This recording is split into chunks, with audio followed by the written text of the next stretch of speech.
the home bleacher, which, so it's not been hellish. We are still planning to do all of those things.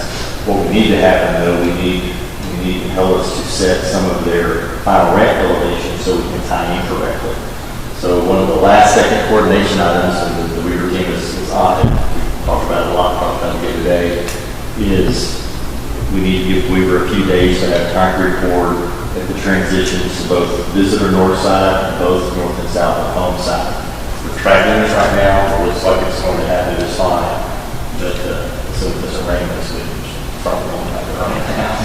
So yes, we anticipated we would be doing that work 3 or 4 weeks ago and have several weeks to do it. Now we've got like a week to pull it off. They'll rely on it. We will do that one. But they've got to let us get right near the end so we can tie it correctly. And really it's just, it's the transitions at the ramp at the north end of home and visitor. The visitor one is actually ready to go. We know what to do. It's been set. But we will do both of those. We can't set the home transition until the ramp is in for pellets. So we should have all of that this week. I don't know exactly the day, but into this week, early, probably next week before we report some transitions. And the bigger piece of concrete that we report is a new walk that goes underneath the home bleachers so you can exit the south end of the home bleacher and you can walk back to the north side underneath your two exits. But we're tracking for all that to happen. I'm nervous and stressing that we may not, we have a problem with some of that the week of the 17th. It's possible some of that concrete has to finish out into the following week. But it would be very close if that's the case. But we're trying to get all that done. What's the first one again? First, varsity home game is 2 weeks after the 17th. So, I don't know the dates right offhand. The first game is the first varsity game to play. So, I think that's the 25th. And we realize that, but we're not looking at much helpful for that.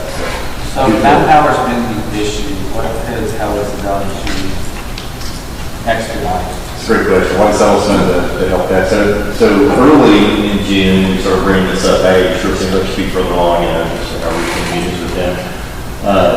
They promised manpower, but they weren't really delivering.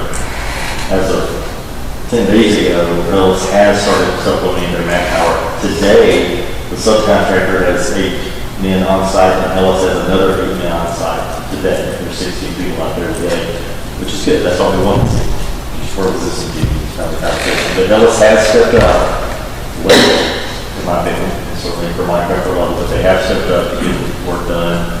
They've suffered a few times on construction because their subcontractors' plans have been less than stellar. I've heard say that before, but we're working through it. We do some things on the fly to get that done, and it's happening. It's been stressful and a little frustrating, but I do today feel like I can agree that they will be done next week with the bleachers, and maybe right before the scrimmage, but we'll get everybody in for those scrimmages. Next week will be interesting. We may have to make some transitional moves to get the scrimmage ready, but I'll talk about how we finally do that. So my concern since day one has been making sure that they do the right number of things. You've heard me say that over and over. For sure. Unfortunately, this doesn't build my confidence. I feel like they're rushing this. What are we doing to make sure that we have good quality control? Is there anything we can ask them, like extended warranties or whatever it may be? Because they know they have to do the date. Yes, I understand they're adding more manpower, but I just want to make sure that they're not cutting the corner or whatever it may be to get to that date. No, I totally understand. Rushing is not been a phrase that I would throw out there. I wish they'd been rushing it. So everything contractually is still in place for them to have all the correct warranties and whatnot, and we get to do all the same inspections. The bleacher construction is pretty straightforward as far as how they're building it. Right? It's pretty clear on how the frame goes up. All the piers have been in, and we put the concrete and everything.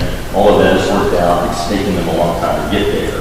But all that work is infrastructure before, so now it's essentially bolting it all together, which is pretty straightforward to observe. Your point's good, certainly. One of the things that tell us to do, since they're bringing their manpower in, hey, what is your manpower? Bleacher work and all that, but they actually are experiencing it. So, okay.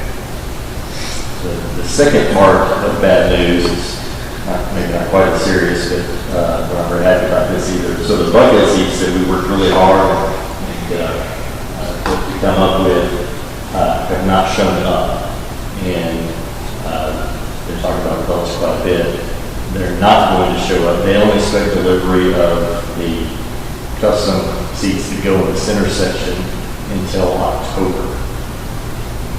A lot of things came before that. To me, if that's indeed the case, I don't see us even trying to squeeze it into the football season, because we can't, it's not simple, take the bench off and put the new buckets in. We're going to have to change the width of those seats. We certainly don't trust that they can do that without being rushed and miss a game. So my interpretation of that is, well then, I don't know how we can have our good reserve new seats, bucket seats, that's the seats we get, the benches we get, really good season.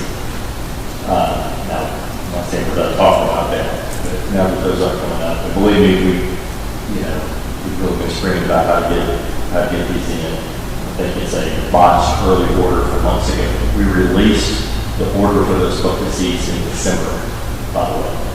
So it wasn't a planning problem, it was an execution problem. There's a contract side. It was discussed that it can be ordered in March. Sure. In what order we can make. Sure. So I think there's two questions for me. It's great that somebody made a mistake or botched it, to your point. What's the communication back to the school district for that mistake? One. Two, Darren, we've taken away the traditional ability to sell seats from the Booster Club. We used to have stickers. And now, Well, I think the Butcher Club is going to try to do that again this year, and this is all happening in the last. I understand, but I'm saying, based on the communication I've received as a parent, that they are not selling seats at the school or at the game. It's parking and food, whatever, the seats are removed from the package. Can we tell them we can sell seats? Yeah, well, when we had the budget back, our thought was, since we're paying for it, we would, and we went back and forth, nothing had been finalized, and then we found out the seats were coming in, so we just kind of backed up for right now. What I told Creighton the other day was, you can go to the Butcher Club, if they want us reserve the bench seats, like we have right now, we can do that for this year until the bucket seats come in, and we can figure out, do we take all the seats, do we let them have a certain portion, and work something out? So, I don't know if that's answering your question, but that's just kind of where we're at right now. Why don't we just do it business as usual like we've done, and then next year we sell bucket seats? That's the plan. Now, I don't know if the bucket, if the. So it's a part of the state plan. Right. Because Well, we were waiting until the last minute to see if they could get the bucket seats. They were told on late last week, they found 200 seats, but I'm not going to get 200 this year, and then another order comes in with I agree. So we're just going to keep the bench seats as is. Great, and let's let the Booster Club sell them as you. Yeah, because I think they rolled out they were waiting to roll out their packages. They already- We were trying- they rolled it. They rolled it out without the seats and Yeah, we make it work. So, It's also our intent to get these bleachers finished and complete so we can have our season right and have our extra seats. Sure. The home center, the home section, as you see it right now, we're used to it. It's also our intent that once Fellas gets those substantially complete open, to go ahead and address it then, as much as the contract allows at least, some remuneration for that, whatever that might mean. Because I do feel like, my opinion right now is that the district's been damaged to some degree, for sure, directly. Just a direct loss of at least a little bit of revenue, not to mention just the. Nothing more, Darren, just do the math and tell them what we would charge for the seats. Tell them that's what they owe us. plus 20%. 30%, come on. Some of the first math in this year is already done. No, I've already. But honestly, our focus right now is all hands on deck to get ready for this. And thank you for stating that, like it is an impact. For me, it's a thing on Hellas. Whatever they can do to make it right, that's all I'm asking from you, as well as Darren.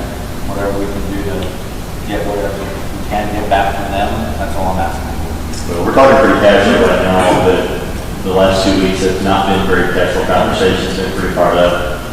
You know, Ellis has responded.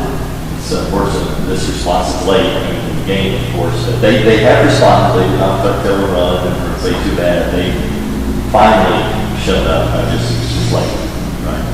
So Wednesday, I met with 4 or 5 of the big leagues, and they were planning everything out, so, basically, they have responded, I think, like I told them 3 weeks ago, 3 weeks too late, but, it's better than nothing.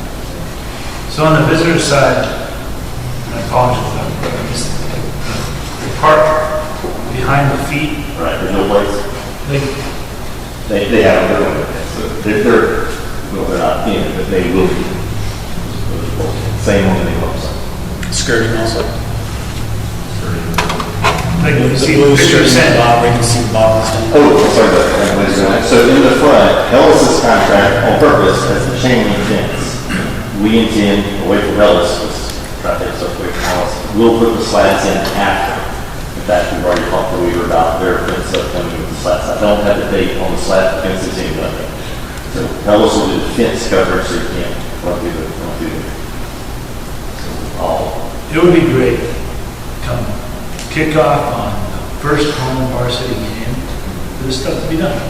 Yes. So I'm just trying to figure out, scale, never gonna happen 0 to 100% gonna happen. What do you think is gonna happen? Oh, we'll be in the bleachers for sure. I hope the slats are also in, but I feel good about it. That's part of the 100 to 0, right? Like, done, everyone feels good, because we went out to the community and said, give us a bunch of your tax money. We're gonna do this stuff. And they all show up for the first game, and they go, I don't see on the third. and then they call me, and they call, like, what's going on? Like, we just need to have an answer. Well, it's, I want to just make a comment, just so we, it's construction.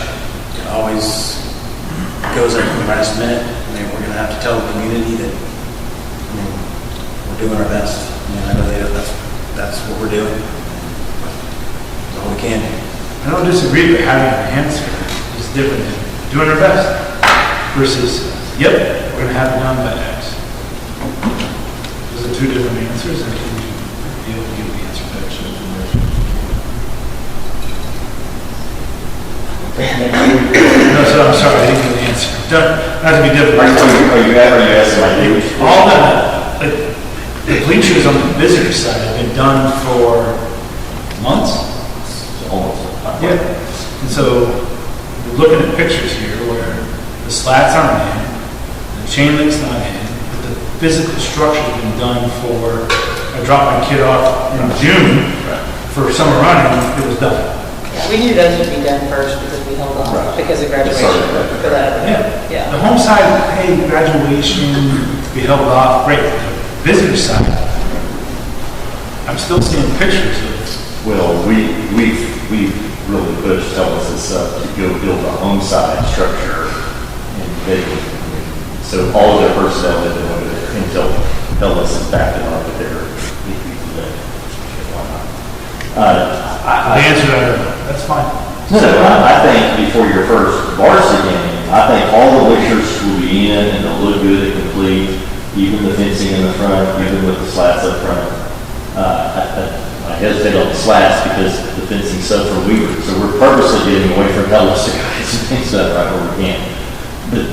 Their fencing sub, who's engaged and who's going to be working over here, he hasn't seen the fence yet to count the slats he needs, for example, so he's waiting for them to pop the fence up and he'll be out here jumping on that. That's all I'm saying. You know, all that for the 16th? No, probably not. For the first home game? Yes, I assume so.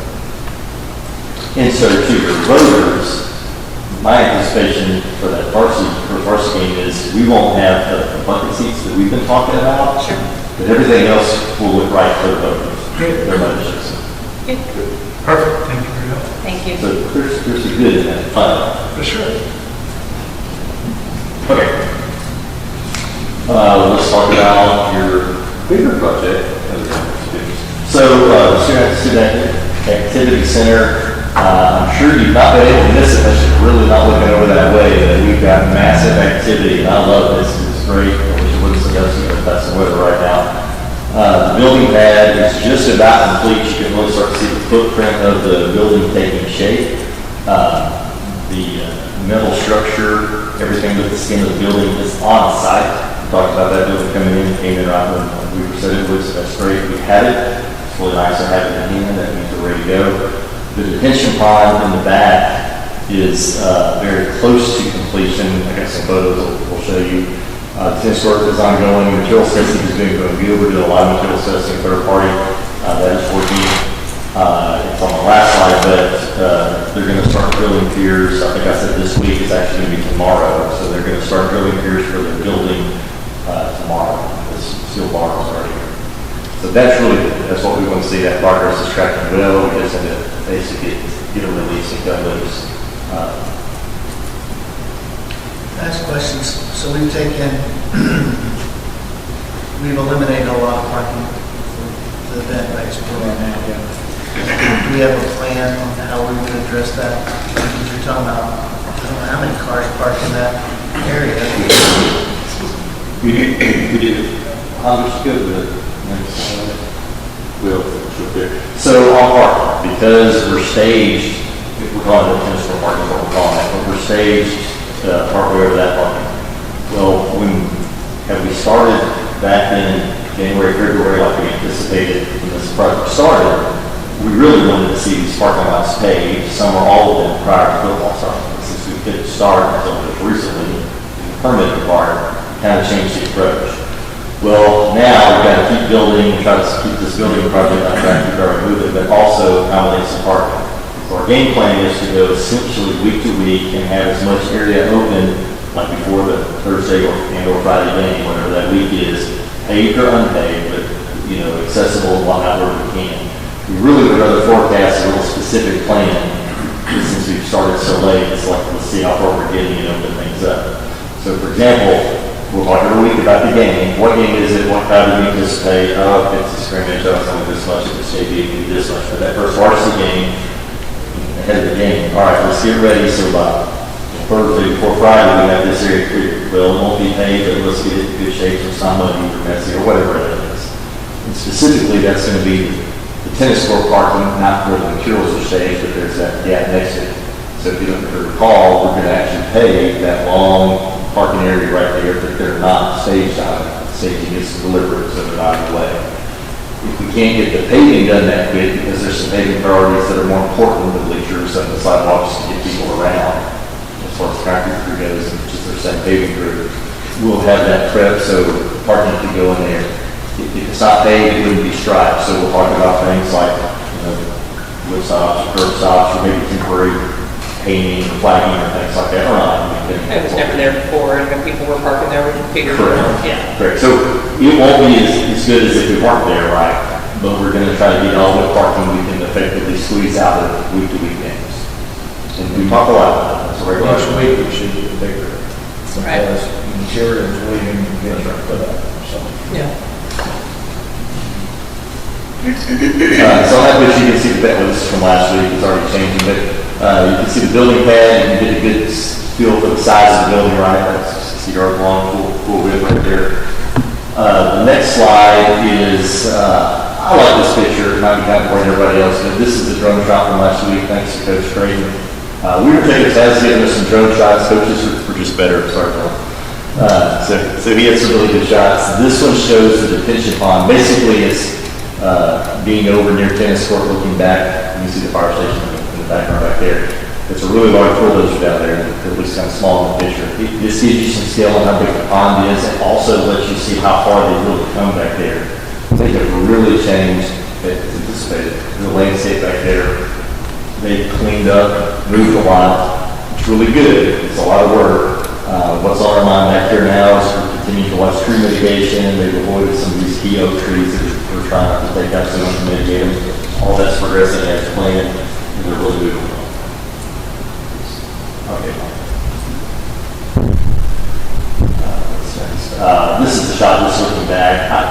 The before, this is kind of the after shot, or the during shot. The before shot, there was a lot more underbrush here that you really couldn't see the dirt at all, and there was a lot of debris and trash back here. So there's We've seen a lot of stuff we need to clean up and move around back here, or just rebar, things like that. This has been dealt with. If you look at that photo, upper left, there's a big old pile of dirt kind of behind the current tennis courts, south of those courts. That is actually all the topsoil, the organic material, top 4 inches that we peeled off the SAC building location. We're going to go back in and what we'll use to practice field or wherever we want to use grass. Just want to let you see back there, just right for the chance to do some see back there. So overall, real pleased with the progress that Weaver is making. It's an exciting time for that project, and it's moving real well. Their schedule is still good. We still have a lot of contingency money in that project built in, so liking all that. And on the schedule, they're actually, our substantial completion date in Weaver Jacobs is now March 10th. It's a couple weeks better than it was 2 weeks ago. If you look at our last slide, I was always hopeful we would have this finished around January, but with the lack of permanent start, it pushes us to March. However, the original date before we even got moving was well into April. So we're still under that, even with the really late start. So all I'm pretty happy with the second project. The upcoming work, finishing bleachers course, getting the sidewalk side in, the pier drilling continuing, start tomorrow. It's that retaining walls to get started, finishing that bond, getting these parking lots prepped, like you just asked about, getting those ready for football, and then tennis court right after that. Just when we come back to replace that LED and that sign, do you know about it? I know the sign that says Lago Vista on top of the scoreboard. I know they were going to come back one time and do both of them, but I hadn't heard of that song. I don't know that, I don't know if that's what we'll have. Yeah, what else needs to be done with this work? Are we 95, 97, 99% complete? Where we're at? Today's item is, today's a matter of fact, Weaver Jacobs finished all the trenching for the fiber optic pool from on the press box to the scoreboard. This Friday, their team, their subcontractor will be there to pull the fiber from point to point, and I think tomorrow or the next day, the electrical contractor, again for Weaver, is setting the panel down at the scoreboard. So it's tracking very well right now. At one point, we were talking about a generator just to test it, is that correct? Yeah, to make sure that we get everything running so we can play with it, because it's going to take a lot of water. It will take someone like throughout the week to download all the advertising, to change from week to week, and then it will take someone else to actually have the scoreboard or the game clock, and they will be actually running the game clock like the old scoreboard would work. And then you have someone else making sure all the advertising and all of the replays, once we get to that, all the 200 months. Got a lot of things that we plan on doing, and it will take someone else to just run that night. So we want to hook it up early so we can play with it and make sure we know how to run it, because it's not just a start and stop button. So. Yeah, especially if we're asking for money for advertisements, we got to make sure that it's picked out. And are we going to have any issue with bandwidth out there? Not from what I understand. I know Rusty's been involved with it and all that, so we should. You mean the internet? Should be. It would be part of our project. It'll be part of our project. But I mean, still, that's a long shot. When would the smaller school? Whenever we get the other one. We're gonna have a school board. Yeah. You know, let's keep it just the case and think it out. And just speaking of that has been a whole different beast in itself. I've visited several different schools. One school that we played a playoff game at, they've had their scoreboard since 2019. They're just now getting their packaging together, and it's a 5A school. For the big one. The big right. And so we're trying to get packaging that's fair, that I feel like is fair to whoever wants to sponsor, but also not just giving it away. So we're trying to find that message out. So. But it's going to be really cool. All the things you can do. You can do replays. We're looking at doing the shell game, the racing, student of the month from the elementary, have them maybe speak in video. Oh, that's cool. Yeah, so there's a lot of them maybe not this year, but by this time next year, we'll have just about everything we want to do up and going.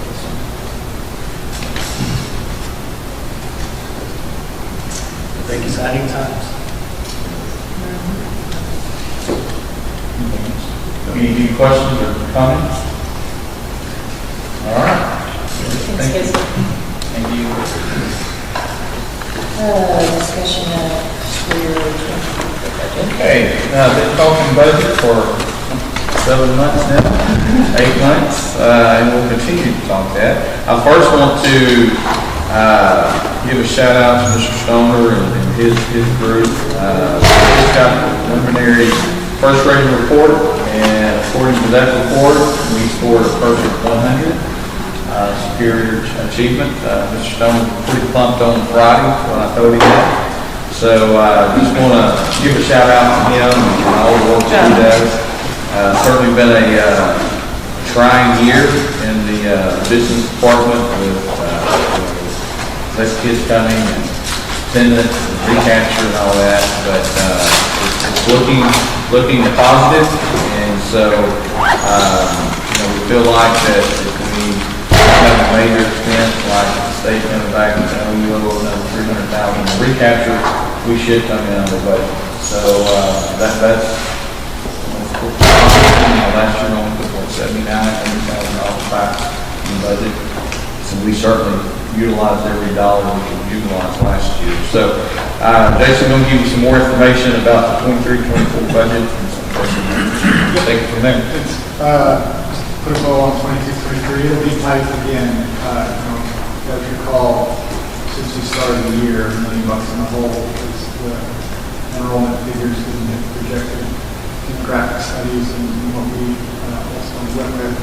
So from that point moving forward, we did a lot of things internally to help ourselves. Interest rates should really help quite a bit. Investment money should really help quite a bit. And really the only piece that we're missing at this point is what recapture will ultimately be. Our calculations in my office say that we're going to owe about $14.5 million in recapture. And that check goes out the door this Friday. So that sort of settle up is really the variable that is somewhat unknown. I think that figure is pretty tight, but recapture is a really sensitive number, so it does have some variability in it. But right now we're projecting about 150 to 200K maybe to be good when it's all said and done. So like I said, there's still some volatility in that number, so we'll continue to monitor that. Provided you guys a preliminary budget for 23-24. Since we last met, they've assigned us our maximum compression rate. Holly, I think, put that in the folder today for you guys. I just wanted to share sort of publicly that, Lago Vista ISD never sets its own tax rate based on just what we think, right? That always comes from PEA. And there's some misconceptions perhaps within the public that we're setting rates that just we sort of decide as a board and as a district, and that's never the case. In fact, since I've been here, Lago Vista ISD has always been on the floor. It can't go any lower than it's been set. Again, we're on the floor. Again, it's set at 0.6192. That's the lowest we can go. That's not including any of our golden pennies, right? Those previously been approved by the public. So they add those golden pennies onto that 0.6192. And because we've discussed pretty much ad nauseum about not adopting a deficit budget and pursuing golden pennies, proposed right to be 16992. We'll get to that in a second. I did want to kind of share with you some things that have changed in the preliminary budget. ESSER parachute that we kind of had to use to make things right is no longer in the budget. It is still there. We'll still use that to supplant our custodial contract in 23-24, but we're not going to need to infuse it into actual revenue that we need to recognize on our budget and still be whole, still be balanced. That was really the only major change with the compressed tax rate. The tax collection changed and recapture changed. But the main difference between what we've seen previously and what we've seen tonight is that, yes, a parachute is no longer in federal revenue. The proposed document, it's for the public to see in the paper. There's a couple of things I wanted to kind of point out to you on that particular document. The proposed rate is the first part, 16992 for our maintenance and operation. That includes the two golden guineas. 0.32, our INS rate has not changed. Guys, that's going to be, Oh, sorry. he's in, under agenda item number 5, right? He kind of, so go to that agenda item, and we'll come back and talk about voting on that, so. Sorry about that. INS rate doesn't change. We front-loaded a lot of when we did our refinancing and our bond, we did a lot of front-loading of our principals in 22, 23, and 23, 24. So our debt obligation next year is about $12 million. That 0.32 will generate just that. And that makes the total tax rate 1.019. So it's gone down about 17, 18% since last year. So that's noteworthy. The other noteworthy item is the comparison of proposed levy with last year's. The increase is actually a decrease on that particular average house of about $500. So people will actually see a little bit of tax relief next year. And the item that triggers an election is the notice of voter approval rate. When that number is below the proposed rate, that's what triggers the Vader election. That number is 0.99. Any questions on any of that? Can I recap real quick? Sure. So, our rate went down.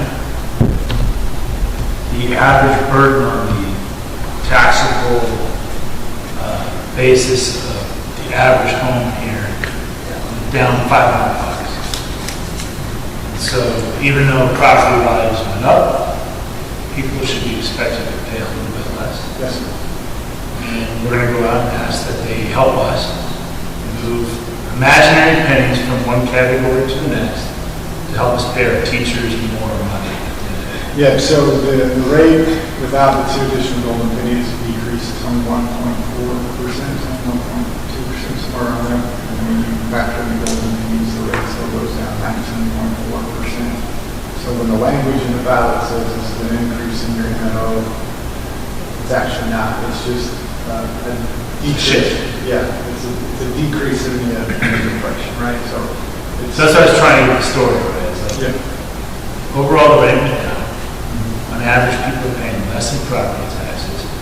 When you see something on your ballot in November, it's just Austin's way of getting involved to make things confusing. In reality, we're just moving pennies imaginary from one category to the next. No impact on your tax basis, and teachers will make more money. So the shifting of pennies is not 1,000% accurate or 100% accurate. It is two additional pennies that we wouldn't otherwise be asking for. But those two additional pennies equate to $4.38 a month of less savings if you would have otherwise. So on the average house. So instead of 500 a year, you're looking at maybe So it's at $497, you're going to save $493. Something like Oh, yeah, a month, right. $4 a month. So I'll provide you guys with a PowerPoint from tonight if you like. It kind of goes through the meat and potatoes of what the tax kind of property relief provides and what ultimately means to a taxpayer. Darren and I are going to go through with our teachers and staff on things that And I guess my last question is just to reiterate, since I don't want to pull the wrong numbers out. Recapture from X to what? So our recapture this year is about 15 million. Next year it's going to be about 10 million. Last year? What's that? What was it last year? 5 million. So 5 to 15. To 10. The last part's not important. 5 to 15 is, okay, great. It is noteworthy that the 15 million is about 50% of our operating budget. Next year, it's also very close to 50%. So we're still giving away a lot, recapturing 50% of what we collect on 100%. And what can we do to inform the voter of all this information? I know we're going to inform the teachers and so forth, but like Kevin said, on the ballot, what's on the ballot, nothing we can do there, nothing we can change. So it's an educational opportunity, right? It's not an increase, it's less of a decrease, right? And like the message is not just super palatable. There has to be some sort of like beginning and more into it. And what Darren and I choose to do in the next couple of days is ultimately what Darren's going to do to some different community groups. Okay, so you're gonna Yeah, I've got some things already planned. They've scheduled throughout the summer, they will be in the fall, really coming at the best time. I've got the chamber coming up in September. We've got Point Venture Lines coming up. I think I have one more speaking engagement, and you know, they don't really. just wanted to understand. There'll be some things on our website as well that we've been working on that in the event somebody has a question, because ultimately, good or bad, a lot of things occur on social media that aren't 100% accurate. But if we have a reference that says you can educate yourself a little bit on this, rather than take the time and effort it takes to have those conversations on an individual basis. Even to the point that we're the last ones doing this, right? The majority of the other districts. In this area, yeah. And, you know, I'll set up some speaking engagements at the PAC, not that anybody comes, but certainly put it out there. You know, last year I think I had 3 or 4, and I think a total of 8 people showed up, but that's 8 people that heard about it. Total. Do you have something that's similar to how we describe what recapture's like? I think that's a good resource to use too, to send out. Because sometimes a really simplistic way of approaching it is the easiest way for people to understand, because it's confusing. Plus you're pretty talented at getting those things out. The issue is that like the state, one of the issues is the state's not super fond of these golden ends, right? The whole idea of recapture is this educational equalization between some school in far West Texas to Austin ISD, right? So like, you don't want to give those with more the opportunity to get more and kind of skew the scale, right? So like the language is difficult, the process is difficult, and it's just a matter of kind of getting through it and trying to best educate the folks that matter, which is the taxpayer. And we hope, and we can't decide one way or the other when we deal with what's going on. But we hope that by sharing the information that we have, it will assist in the endeavor. A lot of education. So the budget proposal includes the 2 pennies. So what are those worth? The 2 additional pennies generate about $800,000. That doesn't pass for $800,000. Yes. And if you look at the proposed budget, there's about 300 and some odd thousand in their salary support. And then we have the parachute, yes, sir, which is another 400,000 or so. So in the event that the bidder is unsuccessful, it will be really tight again. We potentially lose staff because we can't pay what other people in the area are paying. So we potentially make budget, things go our way again.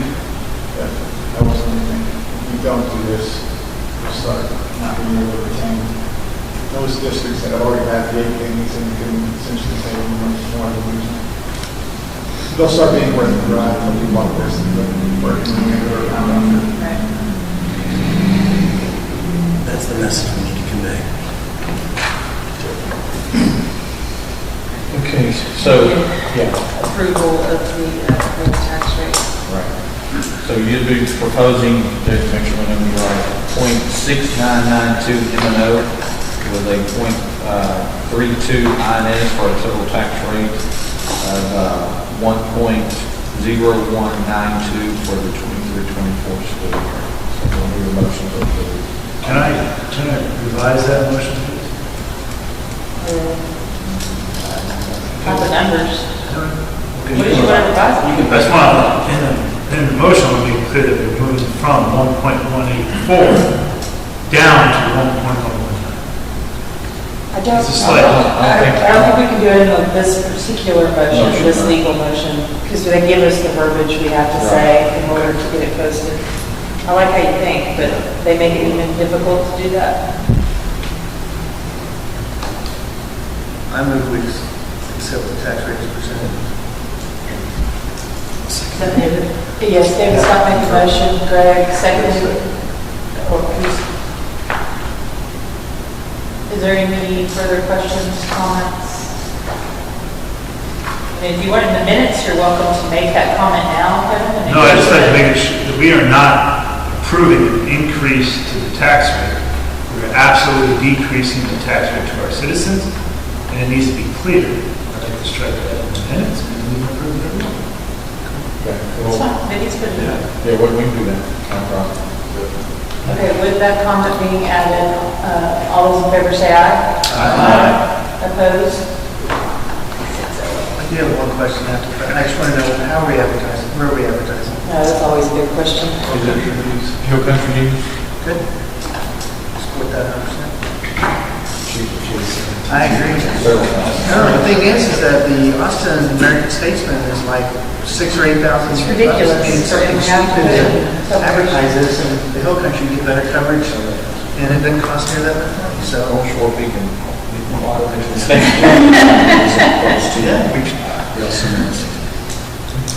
Okay, next item is a call for November board election. Okay, so we have two places up. We have place 4 and place 5, occupied by Rich Rayleigh and Greg Zaleski. Of course, November elections are coming up, so we need to make a motion to call for the election or from the board seats. And I will say at this point, Greg and Rich both have filed to run again for respective seats. So we'll need a motion. Pay is great. Motion to approve. Gerald made the motion. You say. You say you seconded. Any comments, questions? All those in favor say aye. Aye. Opposed? 6-0. And I'll let you take over on Okay. 7. All right, next is House Bill 3. Just want to throw some things out to you. I do want to go into closed session later on this evening to talk more about this. We do need to work on the good cause exception plan. It will need to be approved probably at the August 31st board meeting, since we've got that special meeting set up, so we can certainly bring that to you at that point. If you, earlier today, I sent you a third plan, about 1 o'clock today. One school close to here approved theirs last month, or this last, I guess it was in July. So you've got 3 different plans, 2 from Central Texas, 1 from East Texas. One's, I guess, a big 2A, one's a large 3A, and the other one's 4A, like ourselves. I did talk to the large 4A at length, and really he went step by step. At the time, he was the assistant sup and was working on the plans. He gave me a lot of intel on how that district came about doing the bargaining plan. I reached out to other districts also to find out how they are going to satisfy House Bill 3. And I have not heard back from them at this point. So, I would like to, at some point, go into closed session to discuss this. I think it's something that we need. We have to figure out the good cause exception plan. What are we going to do to increase security sooner than later? If you go with a Marshall plan or a Guardian plan, that's going to take months to develop, to get people trained, to get someone, if that's the direction we go. The SRO, we know, visiting with Chief Bushier's last month, The city is willing to split that bill, split that cost, and I have not heard from Chief, and so I will be reaching out to him to start working on that MOU, because they're starting their budget process, and I think their budget is actually approved October 1st, and, you know, our goal is to have an SRO, and that will satisfy the good cause exception plan, but we also have to continue to move forward with that. And like Chief said in the last meeting, you know, could we add another one next year? God, we all know the money's tight. I mean, you know, it could be hard on us to do it as well. But that would be the general thought process. But, you know, you said you wanted to look at some other things, so I gave you that information. And so when we go into closed session, one of the items we'll go into closed session is under safety. So any discussion right now or comments? Do you remember what Chief Boshier said about the standard split between the city and? Yeah, it was like 75-25. Yeah, 75-25. We need to. So, and I haven't heard anything. Did you hear? I don't have any information on that. Right now, so. I wonder if we could find out from John too. But now they're right. So, you know, I was thinking about that a couple of days ago. Who's got SROs? I think we may got some, but to me that's kind of a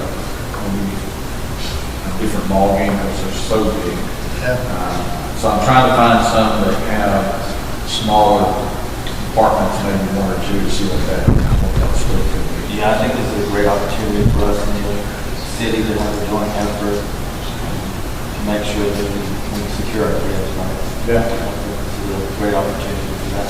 Right. So I will, when we come back, probably on the 21st, I'll have more information. Hopefully, that what smaller schools that have SRO, what that's split with between the city or two others.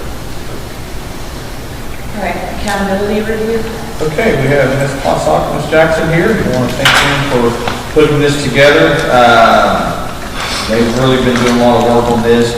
I sent you guys an article, I guess, last week. I thought it was very interesting.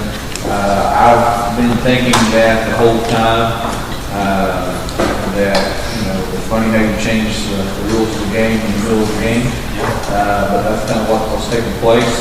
And so, you know, I wanted Tina and Michelle to give you, and this is from TDA, a lot of this PowerPoint is from TDA. They did make this to let districts know that accountability ratings are probably going to drop. And we hope not. We've made some gains. And here's the other thing. If you made gains, you could still drop. And that's what a lot of districts are upset about. And they can even improve from last year's scores and progress and whatnot, but get a lower rating. And so we wanted y'all to be aware of this. We wanted to give it to you guys that you listen, that if you've got any questions, we'll certainly try to answer it. But they've worked hard on this, so I'll turn it over to Ms. Jackson and Ms. Plossock. So as we roll out the new A through F accountability system in this upcoming year, you might want to think about comparing the upcoming scores that we'll be getting in September, October to previous years. And the goal of our time right now is to kind of explain to you the changes in the game, right? Because A through F essentially is the state's way of, using scores and creating cut points to measure school success. But at the end of the day, it's one test, right? Looked at from multiple directions, and basically then layered on top of that CCMR. Those are the things that they're looking at, and they're changing how they are looking at those in order to evaluate schools' performance in the A through F scale. I think you received a copy of this, so you may have watched the video from Morak. We're not going to play that now, but I think it is powerful to hear him say it's not going to be apples to apples, right, in the next accountability rating that we see. And an increase in student performance might actually look like a lower score. So we're going to try to do from like a balcony level, demystify a little bit the changes and give you the what if score, which is last year's 2022 STAR scores CCMR data with the new accountability grading system applied to it. So that as we look at next year or the 2023 scores when they come in, we are not comparing it necessarily to the B we received, but we're comparing it to the what if grade that is going to be more comparable. Okay, so I think I kind of covered, and this is happening, like this is 5 years later, basically. We've been using the same system for 5 years, we're changing the game, but I'd also like to point out, not only are we changing the game, but we also changed the test, right? We went from 1-star test to STAR 2.0, so really, even though we're saying this what if grading compares apples to apples a little bit closer, it's still apples to oranges. It's a different test.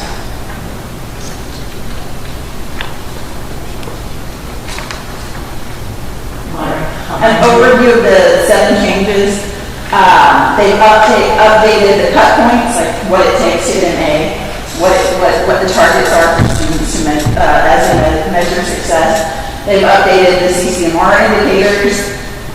They've updated, and number 3 actually helps us every now and then, and we'll talk about that, how we improve the ability to recognize growth. That got a little more complicated, but it can be helpful sometimes to look at it in that respect.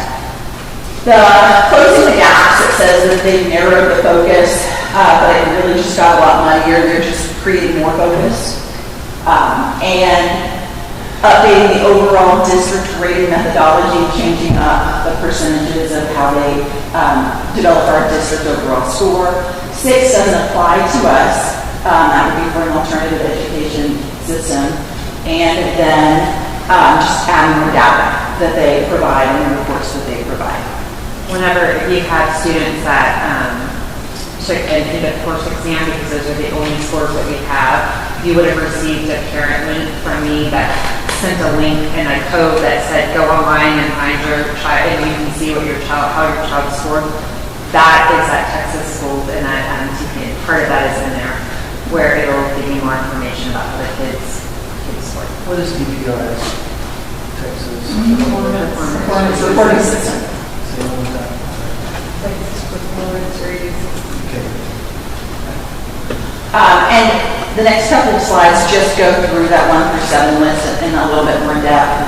But number 1 is they've updated the cut points, what it takes to get the A, the B, the C, and the targets in the same respect. That had been adjusted previously per test, but you're going to a system where it's going to be stagnant for 5 years for some of this data. But it is a big shift to change in our system. I'd like to point out CCMR, you're going to see that the cut points or the scale scores that are required to get an A significantly changed. Because according to TEA 39, I said 39%, 38%, they saw a 38% improvement since the last time they set the cut scores. So they've increased the cut score to get an A significantly, which we'll go into detail in a minute. I don't mean never mind, I was reading through this, and especially this more communicates appropriate goals for students post-COVID. So I think we've all discussed that there has been a major impact to their improvement because of it. But the way I read it is they're not taking that into account. If anything, they're making it harder. I'm not sure why or how, but they're basing it under the flag of making sure that we do improve because of it. Is that correct? Yes, and I think they have, TEA did come and seek out feedback as they created the new accountability ratings, and that was a big point of contention at this new accountability system because I think they looked at pre-COVID, during COVID, scores to kind of determine where they're going to set that cut score. And I think they're deferring back a lot more to pre-COVID and discounting, right? The reality of where we are because of COVID. So they're setting the bar way high again, and by all means, that's where it should be, but recovery does take time. And we're not gonna see the trickle effect, or we're not gonna see that effect, or that impact for at least 2 to 3 years. Right? We're gonna see, for me, in my opinion, scores continue to go down because of COVID. But they're making it harder on us by making those scores higher than something that we can attain. Okay. Exactly.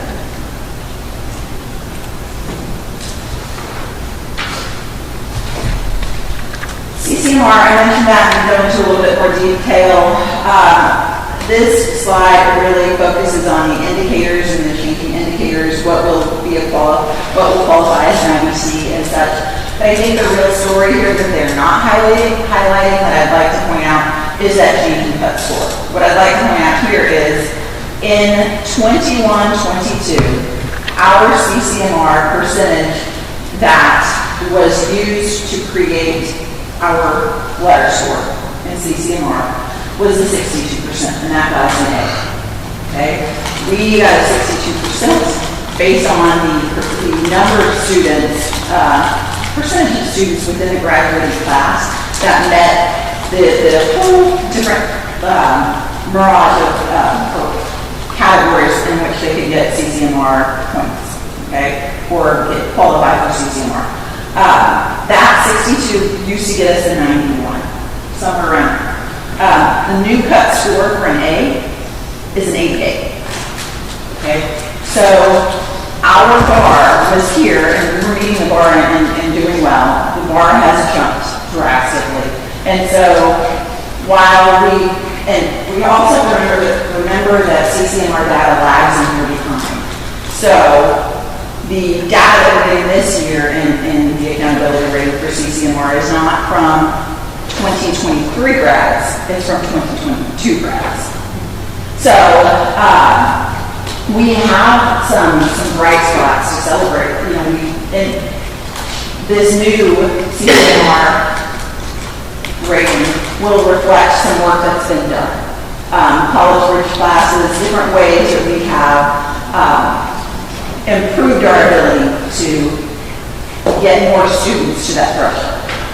However, that being said, we may have made growth, but the bar has significantly been raised. And so as we look at scores a little bit later in the what ifs, CCMR is only going to show up in really 2 overall scores, and that is high school and district. So when we look at those, and when you did look at those, you probably saw the drop. And we'll talk a little bit more about the why, but it will come back, it circles right back to this piece in the why behind the drop in rating.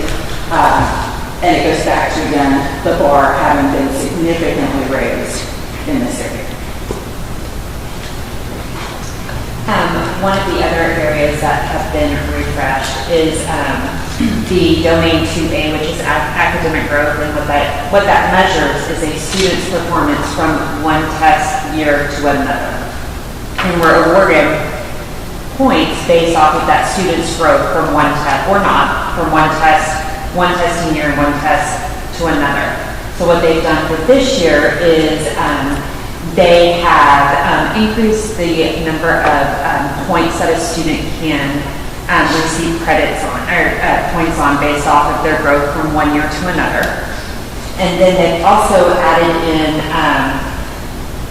2021, I believe, is when I'm sure you've heard of House Bill 4545, accelerated instruction, accelerated learning for students that didn't pass STAR. The previous year, they had to receive a certain amount of hours. So now with this school year, or with this accountability rating, students that were under House Bill 4545, they get additional points in academic growth domain. So we have the ability, if they have improved from last year to this year, after receiving that accelerated instruction, then they too can increase points in the academic growth. So that's another way that we can capture some growth and recognize students' growth from one test to another. The next one is domain 3 is closing the gaps. And so really with this one, they're calling it narrowing the focus, but closing the gaps is they look at all of the student groups. And in the previous year, they set targets that schools have to meet, or those groups have to meet. And in the past, if you had less than 10 students in that particular group, it didn't count. But now they're creating a super group. And so those kids now count. Now those kids do count. But in previous years, if a student group didn't meet the target that was set by TEA, we just got a yes or no. That was all that we got for that. Now they're taking that yes and no away, so they are adding in more student groups, so they're creating that super group, but now they're taking out the yes or no if they don't meet the target, and they're giving points to them. So again, it's another way to kind of help us, but it also differentiates the needs of specific student groups that we really need to focus on and help make sure that we're supporting them. So the overall district rating methodology has changed a little bit as well, being more reflective of each campus will be represented by the percentage of student population that it contributes to the district overall. If you look at the chart there, it has a sample district for us. What you'll find is based on our what rating and our enrollment last year, high school will be 43.7, about 43% up the district rating. With the middle school being 31, the elementary being 7, the intermediate being about 17. So as we talk about, the what scores and the overall district rating, it's important to remember that almost half of that district rating is generated by the high school. So the campus example, 1, 2, 3, 4, 5, those align to? Those are the generic sample campuses created in the slide chart. I just found our data today. I did really deep to figure out what our correlation would be, and that's what it would be. 43.7, almost 44% being high school. All right. So, again, it stayed the same for the past 5 years. Cut points were the same, rules were the same. But the next ratings rules have changed. So did the test. But this is where we are on that time. So as we, that one too. So as we, and I know you have the PowerPoint, but as we show you those what if ratings for all 4 campuses plus the district, just keep in mind that it's last year's scores that we added to this new accountability system to see what we would score. So go ahead and put one more. So this one I cannot see from this far away, but I don't have yours. But we need to borrow yours. This is the what if ratings for the elementary school. So if you see that at elementary, not a lot has changed. Domain 2 for school progress, academic growth, elementary is never rated in that domain because they only have 3rd grade. They don't have a campus that they can, or they don't have another grade level that they can compare to. So if you notice that their scores stay pretty consistent throughout the 2 different grades, the different ratings. And actually in domain 3, closing the gaps, they really brought up 2 points. So for elementary, they stay pretty consistent. And then the next slide is intermediate, kind of the same thing. Their scores would stay pretty consistent with last year, and a little bit of a decrease in academic growth, but overall, and then academic growth. So again, pretty consistent for the elementary school and intermediate. And we look at the middle school, and we see an overall increase of 1 point at the bottom, and you can see it's high and low here and there, right? We're applying this new methodology. We might have lost a few points in student progress, but we gained some closing gaps. As I've been exploring the accountability manual, it is a new one, and it's going to take some time to really decipher and tease back the details of how we get to those numbers. Again, closing the gaps, we have a lot more lenses to look at the data from. So in certain circumstances, that can be positive, specifically for the middle school we saw a gain, but again, it ends up in just a 1 point percentage increase. Then we get to the high school, and just as promised, you see CCMR kicking in. You can see elementary, intermediate, middle school, we're still, looking like the same sort of district, same sort of campus, but when you apply the new CCMR rating scale, it is actually interwoven throughout. It doesn't show up in one place, it shows up in multiple. So because of that, you'll see the student achievement score dip. Remember, the student achievement piece stayed as far as in terms of measuring overall student achievement. Those calculations did not shift at all. Those are the same scalings as from the past. So the 76 is a direct hit from CCMR. Student progress increased a little, and then closing the gaps here, we have a decrease.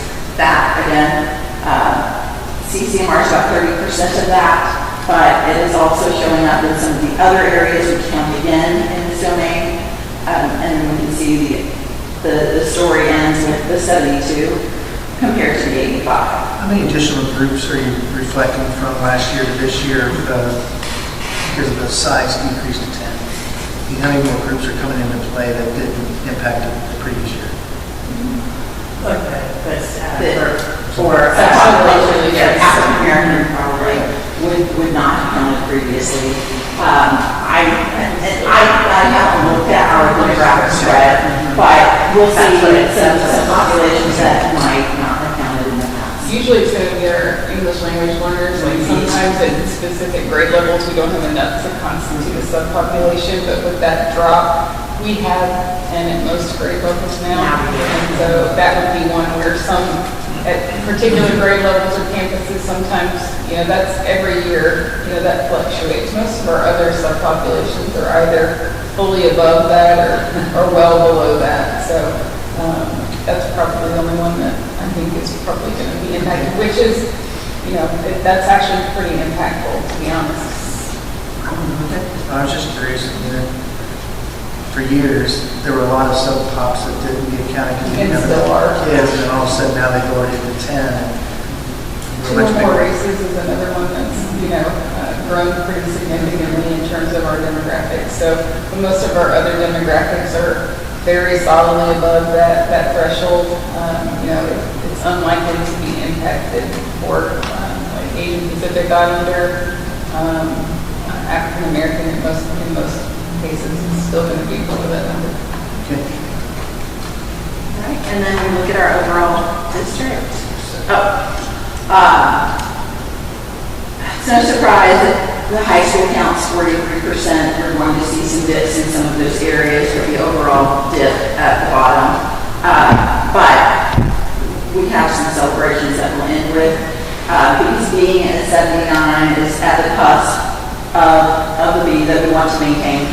And it is our hope that with some of the celebrations that we have, we will pull through this year and maintain that. Of course, we always want to be an A, right? We have a lot of work going on across the district to improve student outcomes. Whether it's the STAR test, it's not really just about the STAR test, right? What we want to do is improve student learning, student outcomes, and aligning our practices to the standards. And so that work is being done. Again, it takes time to see progress, but we do hope that some of the progress that we've seen within the calendar year will be reflected in the new ratings. You'll see on this next slide that as they apply the new WIC rating system to across the state to schools 2022 ratings, 66% stayed the same. If we had one more point, they would have considered us for that group. So just saying that they're staying the same means if they were a B, they're still a B. There are plenty of people in that group that are in our boat, right? That could be in our boat.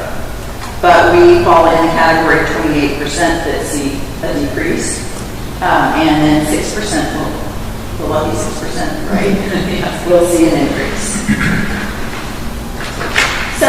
So, sorry, can I just push back a little bit with some last comment? We started the presentation, and I did have to take a chance to read through this, so I appreciate all the work you've done.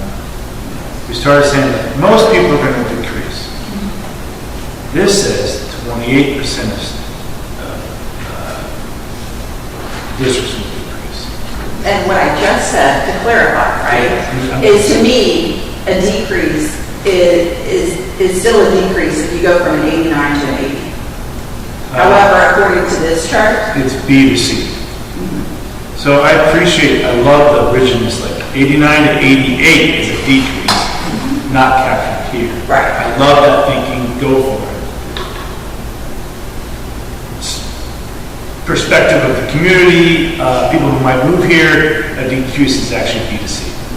And you're saying 28% of the population will actually decrease from B to C or C to D. Based off of last year. based This on is last year data put into the new system. So like, this is not this year's data. Yeah, it's not ours. So like, this is looking at. It's a pure math problem. This exact same information was an 89, and now the new system is an 80. There's not. TEA came with a new math, like 1 plus 1 is now 2.5, and that says you decreased.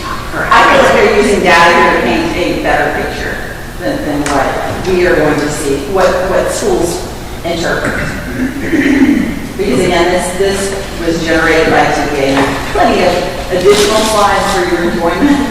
We got a bunch out for you because we were trying to capture the essence of what we were The TEA in general is not going to admit that that they have a problem here.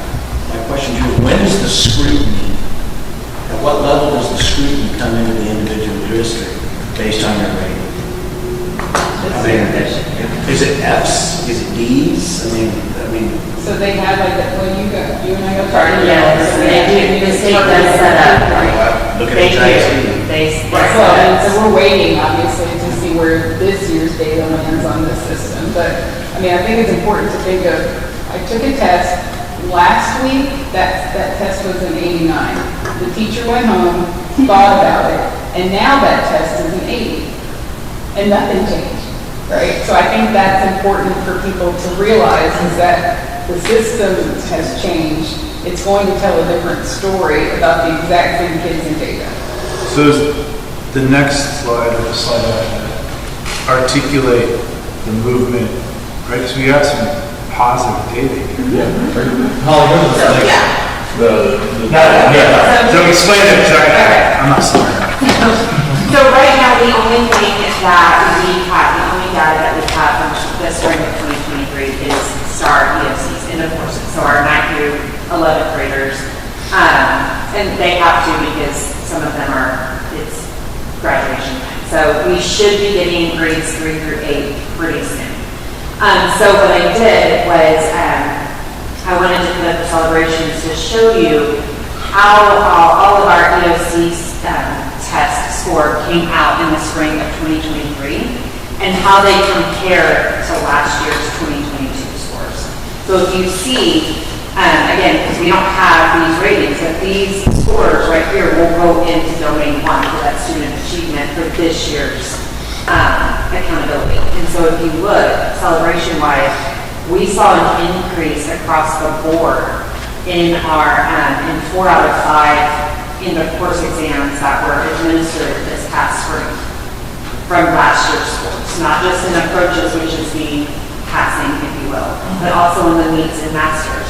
Now, English 2 did not, but they did not see an increase. But one thing to keep in mind is the English 1 from last year's, those scores, like the 73, the 52, and the 7%, those kids are now the ones that took the English 2 test this year. So there is an increase just from student to student, not so much overall on the test, but those students did increase. increase from taking English 1 last year to taking English 2 this year.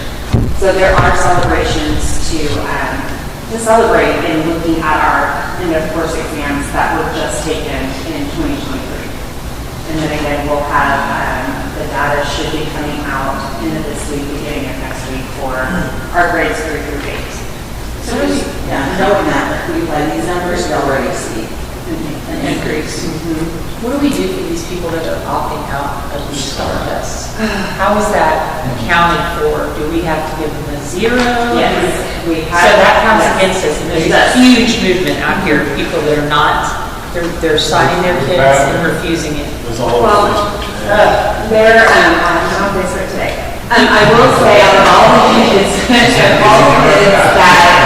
that tested grades 3 through grades 11 or whatever, we only had just a few that did the opt-out. And by few, I mean less than 5. Good. I don't So, think that's I do think- for this next wave, just based on For what's sure. going on. Now, TEA will say that you can't opt out of a state assessment. You can't, or an assessment, right? There's only a few things education code will tell you. There's only a few I've things argued you that can with them I on know. Facebook too. Correct. But it kind of like. High school, there is though. But yes, high school is in a rush, like they don't. So it really dings us. But yeah, so for those students that chose to, and I spent lots of time, lots of going back and forth, lots of communication with TEA on this and opt out. Those students, we are required by law to offer a test to a student if they are in the building here and present on the day of testing. Because we're online, the testing window for all of our administrations are 2 weeks long. And so parents aren't going to keep their kids at home for 2 weeks, nor would we want them to keep them at home for 2 weeks. So we do have to, for all of those kids that opted out, if you will, they got a 0. So not only does that factor into our student achievement score of domain 1, but it also kicks them into accelerated instruction as well. Right, and the one lady that I was having this discussion with, and I've gotten some input from Susie, is that the TEA is allowed to substitute, they've said that you can substitute another test. But we don't get credit for that test, right? It doesn't play into any of them. So it's still 0, they won, and we got a 0. They'll take the AP US History exam instead of the AP US History, not AP, just US History, ESC. So these, Most of those, they opted out and won, and we still have to reflect a 0. Correct. Okay, so I just want to make sure I was understanding that the way I was arguing the point, because she ended up winning the battle with me, because she made all the, she said, I'm not going to let my kid take that test ever. You're never going to convince me. And that very argument I came back with was Well, in high school, there are a few options for, they don't have to pass all 5 in order to graduate. They're not going to graduate without taking a STAR test in high school. Unless they do all of the substitutes, which are in most cases much more challenging. That's what I than the said to her, actual too. test. Would be I've way never more seen, let's stressful. put it that way, I've never seen it happen.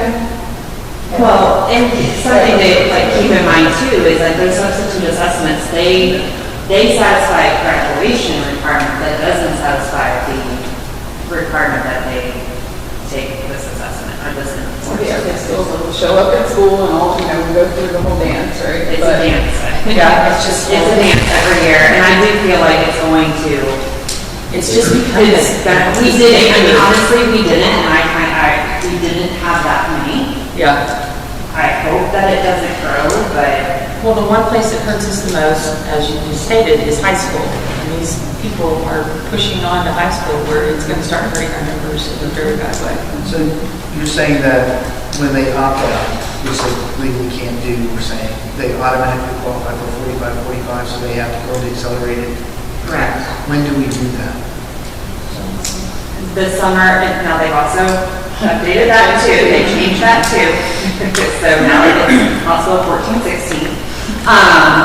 So typically, we do that over the summer in summer school, but if parents can choose not to send their children to summer schools, then how we capture it during the school year is that we're still required to provide intervention and accelerated instruction for kids that aren't passing. And so we build into all of the campuses, they have, like elementary and intermediate, they have like wind time, bike wind time, where there's no new instruction going on. It's an hour out of their day where they're moving and going and getting intervention or enrichment or any type of other pull-out program that they may need. High school and middle school, they have like learning lab or lit lab and math lab. They have advisory where they'll collect or capture some of that accelerated instruction. Same thing with high school. They have learning labs and they also have advisory. So we build it into the school day to help students capture that. And I guess that's the frustrating part, because I'm not trying to say that we're making anything punitive or whatever, but the parents understand that their kids are having to go through, like, they're basically being treated like they're not doing good on a test that they're refusing to allow them to take, and just causing more angst. Like, you're not going to pull that off in college, like, just not taking that test, sorry. You were going. Yeah, you're going to take the test in college. And I don't know, like, I mean, I have talked to TEA, I've read other school districts' policy on, I mean, there is no opt-out, there's no, it's how they handle the kids when they come back. Right. You put the test in front of them, read the direction, and they say no. But then parents don't want that. Well, we've already told them we're not opting, or that we're not taking the test, and then you're subjecting my child to That's what I'm instruction. Yeah, so, I mean, it's a nightmare. I mean, I get it. It's like, I get the parents want to make the choice for their kid. I mean, I actually was right. Anyway, sorry. all I would say is we do have celebrations. Like, this is the data that we have just for the spring of 2023 in the course exam. We do have some celebrations. Those scores in green and not in green are going to count. Those are 2022 methodology versus 2022, like, it's not the Those are numerator. just scores. Just scores. There's nothing added to it. It's just scores from the data files after they took the test and TE released So the the test. test in 22 and 23 is the same test? I was gonna say, the difference is this is STAR 2.0 with different item types, and we still For the kids that were in English 1, and then went to English 2, even though we can see improvement year over year, we're talking about a different group of kids that are Correct. benchmarking against each other. We did see improvement, so 73% in the approaches 22, 82%. So, And indeed, that is a good point. The 2023 scores compared to last year, the only common theme between those two scores is high school tested all online last year, and they tested all online this year. So that part of it was not different for them. The difference is the test, the actual test, and the question types. But all of the campuses did benchmarks in the spring utilizing the new question types. So they had access, or they had experience with it prior to taking the test in the spring. Clearly, nothing to answer here. Really interesting insight. We looked at teachers, like biology teacher, year over year, did anything change? I don't want to answer, but did anything change? Because it's just interesting. Like, you see some really marked improvement that came from something. That teacher should get a really big hug, wherever. Yeah, it would be nice to have data points that would allow you to do that, because each year it's been something different, right? Like, we're moving them online, we're changing the tests, we're changing the bar, right? And so, it'll be, when they make these big revisions like this, we're a couple of years out from being able to look at longitudinal data to tell a story, right? Instructions. How many times have they made big revisions like this? I have my own opinions. I'm trying to understand, is this just typical change, or is there an underlying to it? Well, so there's a federal layer to some of this, right? So there are targets that the Fed set every year. We went through a series where it was supposed to be, 100% math reading for all subpopulations by, That's 2018. Yeah, so now we have a new target. Those targets, go up each year for math and reading improvement, and that's on our, we get the yeses and nos grade for each. That's closing the gaps. And so, Do you think it's changed as usual, or do you think? I don't think I've ever seen one year personally, where from one year to the next, every single marker was the It's same. going in stage Yes. to let you grow with the change. I think there's a underlying reason behind it. I'll respect my opinion. I think the governor is wanting to go vouchers, and they're trying to set up a system to show that public schools are not successful, so it will push more support to the vouchers. The task force that the governor and the TDA set up, got all these teachers and administrators, and they've met multiple times to provide legislators or lawmakers all the reasons why teachers are getting out is going nowhere. And, you know, the governor's already said that teacher raises will not be passed in this voucher pass. So, that's my personal. Yeah, to your point, Kevin, I get it, right, going from 89 to 80, it's not going to change what we, from B to C. But I feel like this is just, once again, being cynic, just the start of things to come. Like eventually they're going to say, well, actually, the 89 to 80 is now B to C. And I feel like this is a long game we're playing. That's why it's, that's all I'm going to But yeah, my point was the opposite, is that it's hidden, it's hiding the drop, because to your point, that 89 to 80 is not in the 28% decline. It's hidden in the 66%, it stayed the same. Right, so I think we're saying the same. Okay, perfect. You'll see the government overcorrecting and they'll have to come back, which they normally do. That's something. Hopefully not. Oh, well, it'll get better during the reelection. Basically, that's when it Summer, yes. moving for a reelection, school just magically is great. Those years are fun for us, because it makes it a little easier. Thank you very much. Thank you so much. This is real amazing. All right, we'll go over to number 9. Yes. Okay, item number 9, got two quick items. Ms. Ponsock's going to give you an update on that.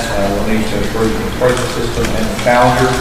Just remember you approved only 7 last month, and that is scattered throughout the appraisal system, so. And that's exactly it. I provided that one pager just so that you would know, yes, the manual's included, but that those domain 7 references are throughout that 90-something page document to save you a little bit of time looking for what are the changes. Those are the changes in addition to 2 others.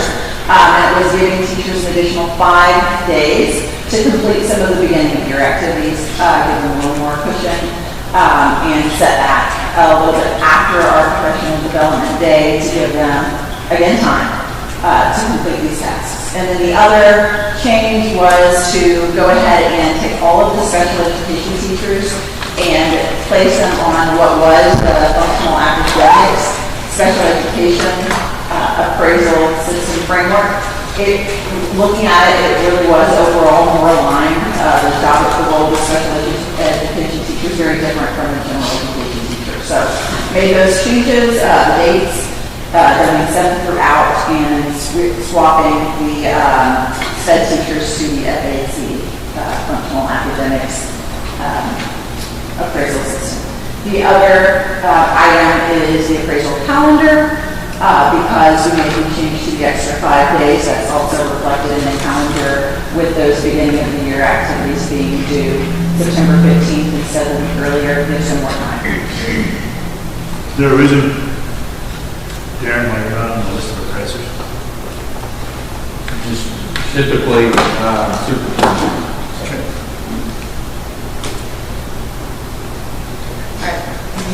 Motion. I'll make a motion to approve the calendar for 2023.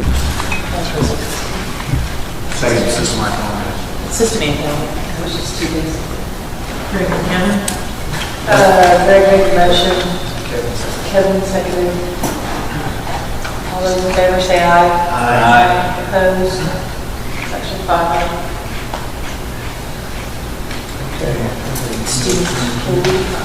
Okay, I want to thank Dr. Lawson for putting this together.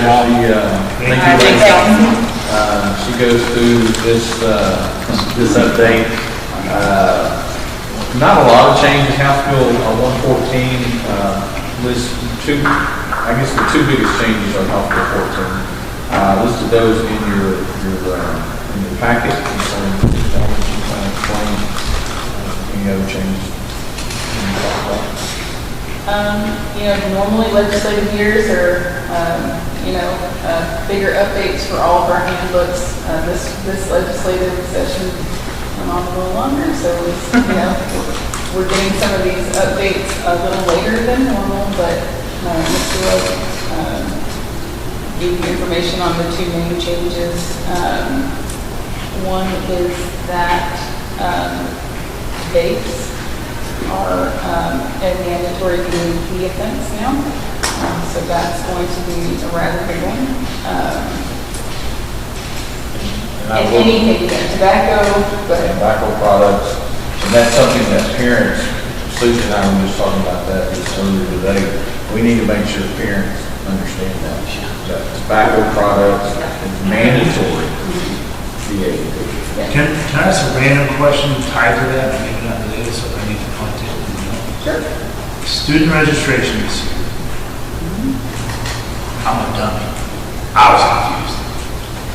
It said, will your kid be participating in the drug thing of the law? Yes, no, whatever. And then there's a paragraph below it that says that if your kids are participating in extracurricular activities, you can opt them into drug testing.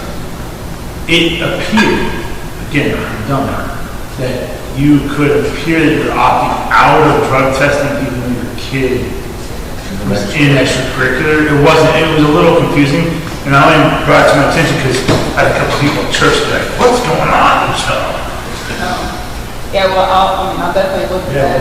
It's meant to suggest that if they're in a UIL activity, that they must participate, and if they're not, parents can opt their students into it. Yeah, it would change. That's how I put 2 + 2 to get to 7 somehow. I think I figured it out. That'd be Some more information than the average person. I was There's a little on confusion. it in high school, she would. Yeah, it's been the same form since we started it, but, if Yeah, it's not clear, those are helpful, that's helpful information for me. It should be like, are your kids participating? Yes, they're in the drug testing. No? Would you like to opt them into it? Yes or no? Right. Okay, cool. Yeah, I think part of it is we are still supposed to actually get consent.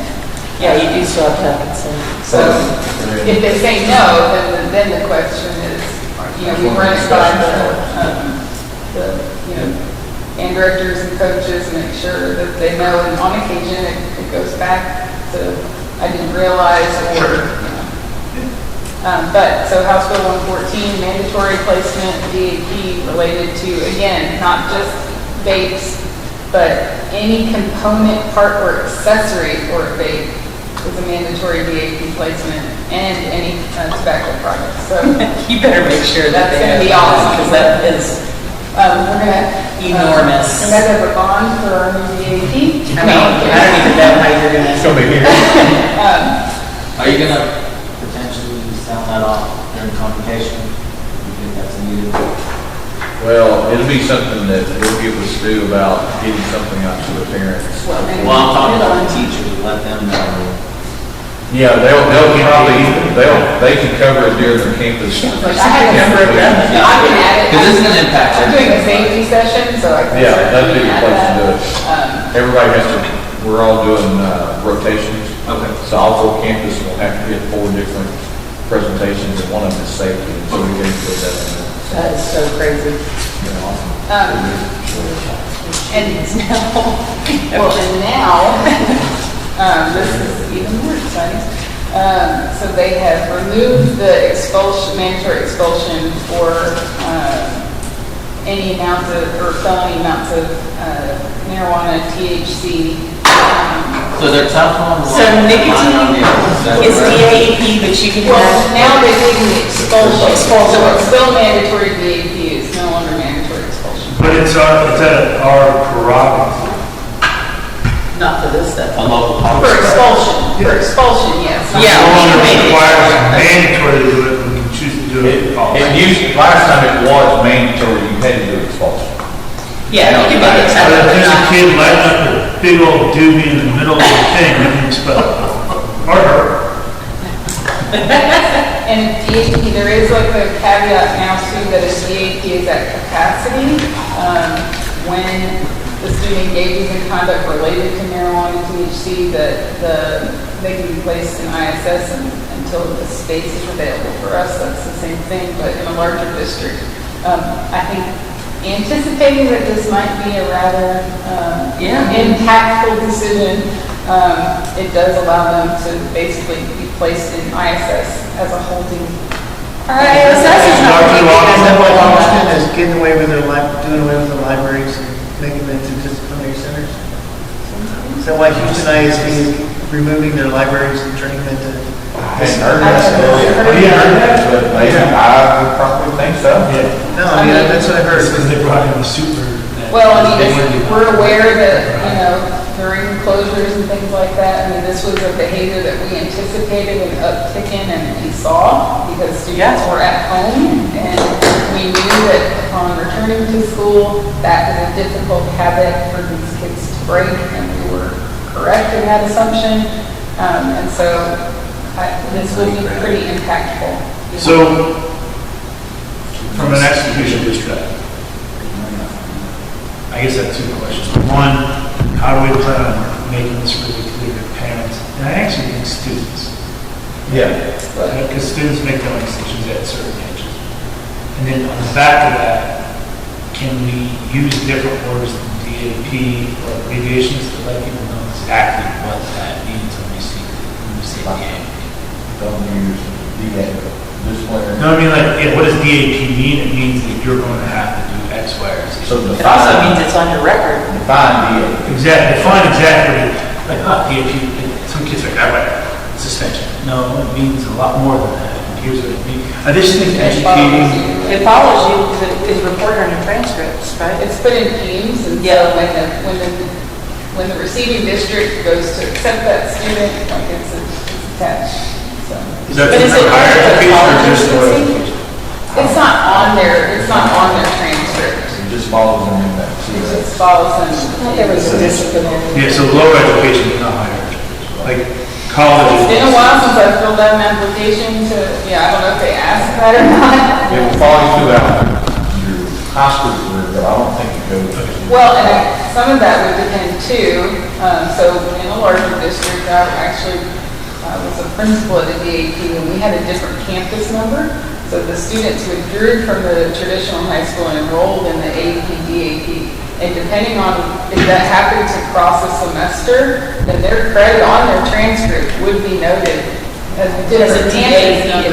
Yeah, so it would be a different campus number.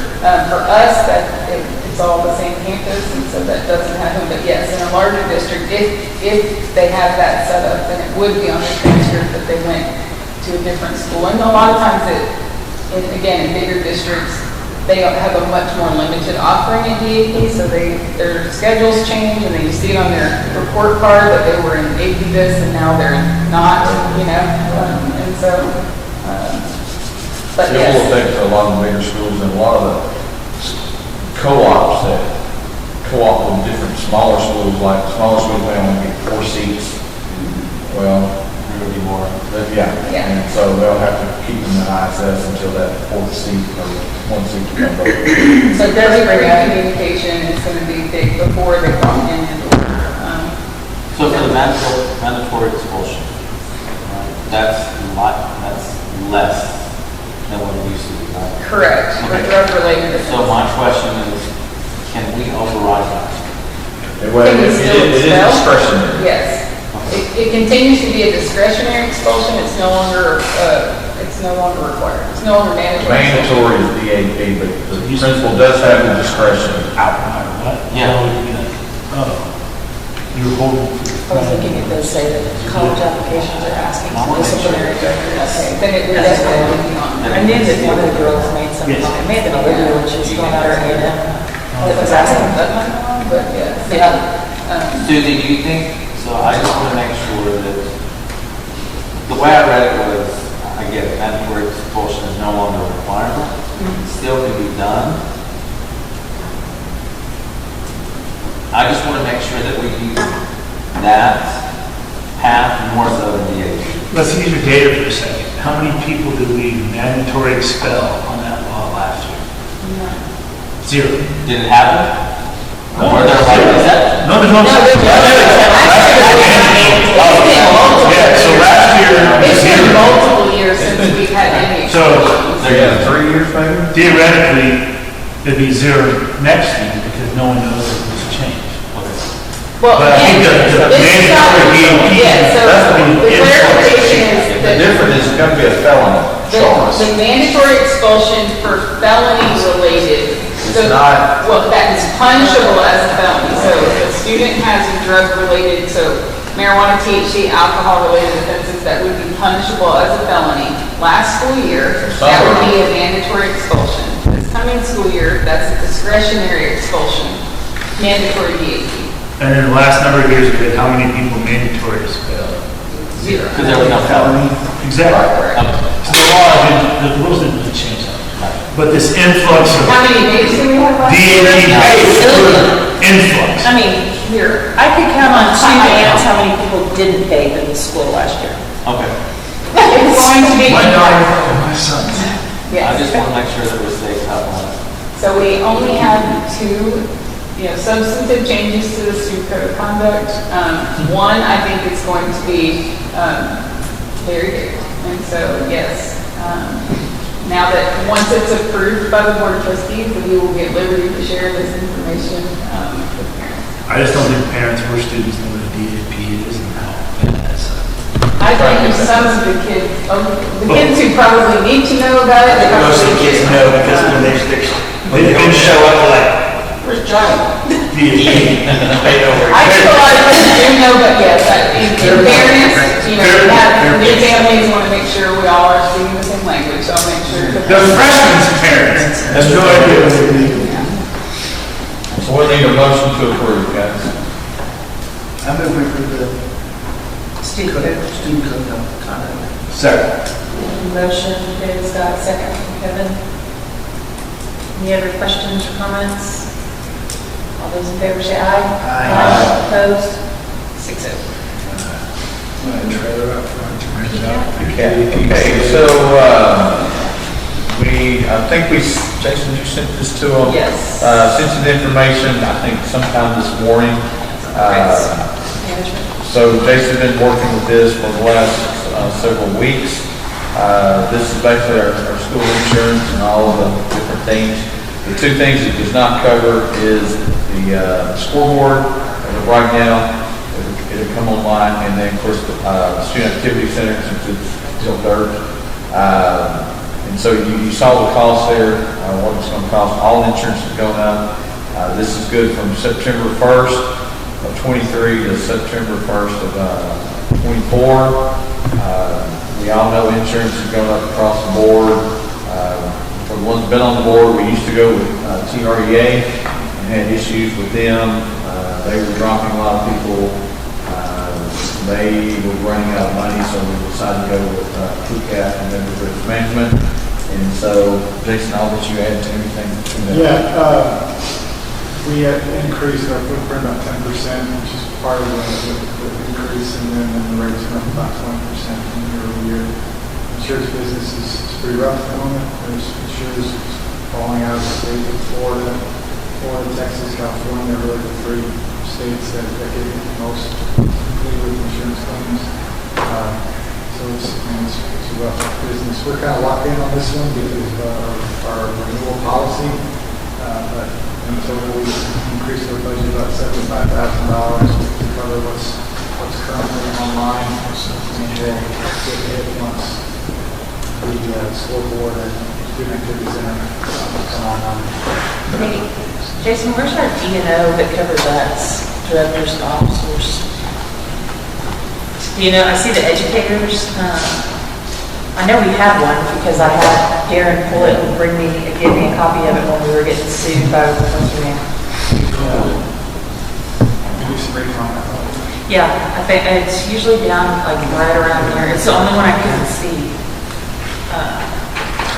So yeah, just if you think about it, and maybe if you had to run it as a different policy, but this looks like we've got everything in it that we do for professional liability stuff too. I can't remember who it was. I remember you sent me your whole policy. I read it last year.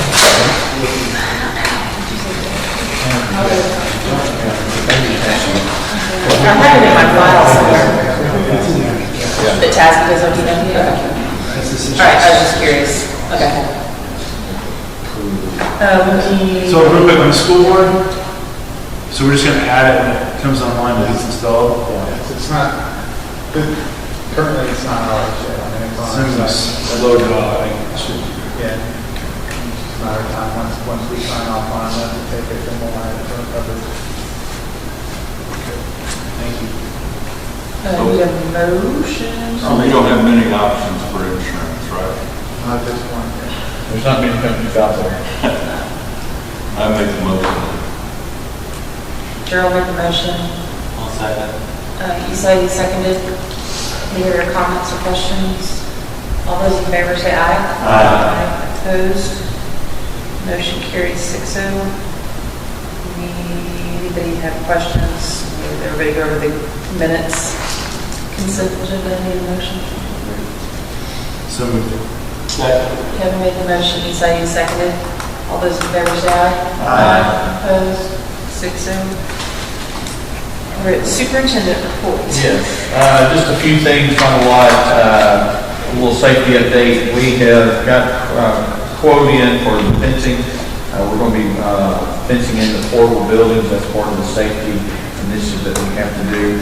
We're going to come off basically off the cafeteria, connect to the chilling plant, come to the back of the portable, all the way back over to the other side of the intermediate, and then we'll connect a straight line fence with a walk-through gate from the cafeteria east wall to the west wall of the intermediate. So that whole portable building area and that parking lot area will be under I think the fence. So you no longer can drive back to like, To that little, the area where kids park to go to the soccer. right, it'll be cut off right there. And we will probably park a bus or two back there because we're getting 2 new buses in September. And Gold Star, their station teachers send 2 new buses out of the local bus transportation area. So we're going to take 2 buses that are reserved to park back there, and it'll be under a gate. Do those handicap spots, are those required now with all the construction we've done? And the fact that there's no longer like games going on? Well, We put like handicap parking, like when if games going on or So we something. had the soccer games, yes, we had to have those.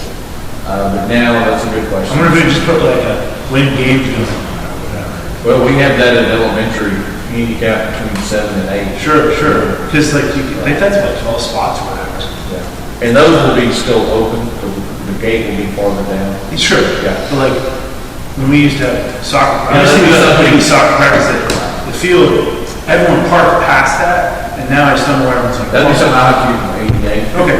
And Might be an I think option. they're supposed to come back out and look at the middle school at some point. I'll try to catch up with them and see. So, Working or school hours or whatever. yeah. Let's see. Okay, so we'll be doing the training on our silent alarm Raptor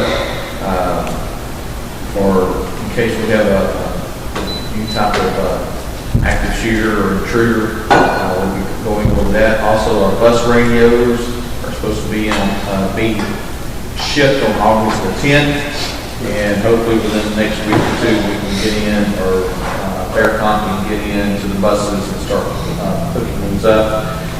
Should not take long once they get in. So hopefully within just a few days we can get everything hooked up on the buses for the radios. Let's see, one other thing I want to mention. Also, the athletic and band students have been practicing now for over a week. They talked to Creighton and Peter today. They've been doing well in the heat. Now football, has been going more in the morning. They did go this afternoon, just shorts and shoulder pads. So today will be a little bit tougher day, but it's still pretty warm. It's from 7:30 to 9:30 and whatnot.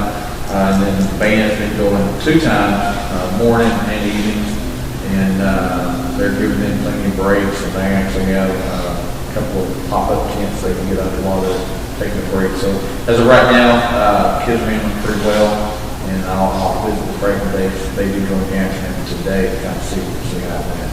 But certainly, we need to be cautious with that. And so that's all I've got right now. Karen, can I ask a quick question? You mentioned buses. How are we doing with bus drivers? Good question, David. Right now, we have a driver for the bus, and maybe a couple of backups. We have, of course, our mayor. He is a backup, but he mainly just can do field trips. I think we have maybe 2 other backups. And then Joe, I don't know if he's including himself as a backup, but He's a backup. Yeah. Somebody was practicing up here over Yes, the weekend or yes. something like that. And so he's trying to get a couple more, because our hope was last year that we would increase a route because our buses are starting to get crowded. Of course, then we had to cut 2 routes. And so we got those back. He's hoping if he can get 1 or 2 more online, then we might could increase our route system by 1, which would alleviate a lot of, not overcrowding, but 2 buses are really crowded. So if he can get 1 more driver, we can start that up. Okay. As of right now, we're okay. Yep, okay, 8:01. I've got about 3 or 4 things. 3 or 4.